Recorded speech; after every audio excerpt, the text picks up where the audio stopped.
نماز کے بغیر انسان مسلمان نہیں ہے۔ کیوں؟ نماز کے بغیر اسلام نہیں بچتا۔ نماز کے بغیر ہمارے نبی نے اسلام قبول ہی نہیں کیا۔ طائف میں آپ تبلیغ کرنے کے لیے گئے تھے، انہوں نے آپ کو پتھر مارے، زخمی کر دیا، خون و خون کر دیا۔ آپ نے دعا فرمائی، یا اللہ تو انہیں عذاب نہ دے، اور مجھے امید ہے ان طائف میں سے لوگ ایسے پیدا ہو جائیں گے جو مسلمان ہو جائیں گے۔ وقت آ گیا، چند سالوں کے بعد بنو ثقیف قبیلہ جو طائف میں رہتا تھا وہ آ گئے حضور کے پاس، السلام علیکم ورحمۃ اللہ وبرکاتہ۔ آپ نے کہا وعلیکم السلام، جی فرمایا مسلمان ہونا چاہتے ہیں، ہم مسلمان ہونا چاہتے ہیں۔ حضور نے کہا مرحبا، مسلمان ہو جاؤ۔ فرمایا ہم مسلمان تو ہونا چاہتے ہیں لیکن ہماری چند شرائط ہیں، کچھ شرطیں ہیں، ان شرطوں کے تحت ہم مسلمان ہوں گے۔ آپ ہمیں جی بیان کرو کیا ہے۔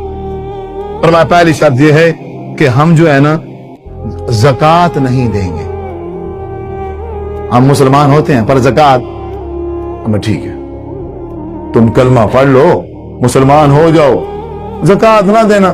حضور نے کہا بھی زکوٰۃ ہوتی ہے نا سال کے بعد ایک بار، ایک سال جب یہ مسلمان رہیں گے تو زکوٰۃ کی عادت ہی ہو ہی جائے گی۔ ٹھیک ہے جی، نہ دینا تم عشر، نہ دینا تم زکوٰۃ، قبول ہے تمہاری یہ شرط۔ فرمایا ہماری ایک اور شرط بھی ہے۔ فرمایا وہ کیا؟ ہم جہاد بھی نہیں کریں گے۔ آپ نے کہا قبول ہے، ٹھیک ہے تم جہاد نہ کرنا، اور بتاؤ؟ فرمایا ہماری آخری شرط ہے، اس کے بعد ہم کلمہ پڑھ لیں گے مسلمان ہو جائیں گے۔ فرمایا وہ آخری شرط کیا ہے؟ فرمایا ہے حضور ہم نماز بھی نہیں پڑھیں گے، ہم نماز بھی نہیں پڑھیں گے۔ آپ صلی اللہ علیہ وسلم نے ارشاد فرمایا پھر تم رہنے ہی دو۔ وہ اسلام جس میں نماز نہیں ہے وہ خیر نہیں ہے، اس میں کوئی خیر ہی نہیں، اس میں کچھ بھی نہیں بچتا۔ جب اسلام سے نماز نکل گئی سمجھو خیر ختم ہو گئی ہے، اب تمہارے اسلام لانے کی ضرورت نہیں ہے۔ اب ہم اپنے گربان میں جھانکیں، ہم 5 وقت کے نمازی ہیں۔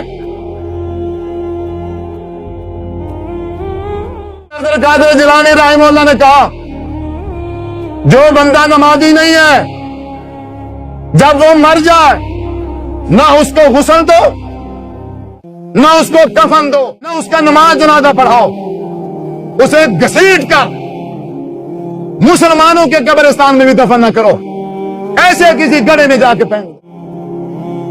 امام احمد بن حنبل رحمہ اللہ تعالیٰ نے کہا جو نماز نہیں پڑھتا وہ کافر ہے، واجب القتل ہے۔ امام ابو حنیفہ نے کہا رحمہ اللہ تعالیٰ جو نماز نہیں پڑھتا اسے جیل میں بند کر دو، قید کر دو، جب تک وہ توبہ نہیں کرتا تب تک اسے قید سے نہ نکالا جائے، وہی مر جائے اور اس کا نماز جنازہ پڑھا کے دفن کر دیا جائے۔ کوئی محدث ایسا نہیں ہے، کوئی بزرگ ایسا نہیں ہے جو تارک نماز کو، نماز نہ پڑھنے والے کو مسلمان سمجھتا ہو، وہ اس کو کافر سمجھتے تھے، دین اسلام سے خارج ہے وہ۔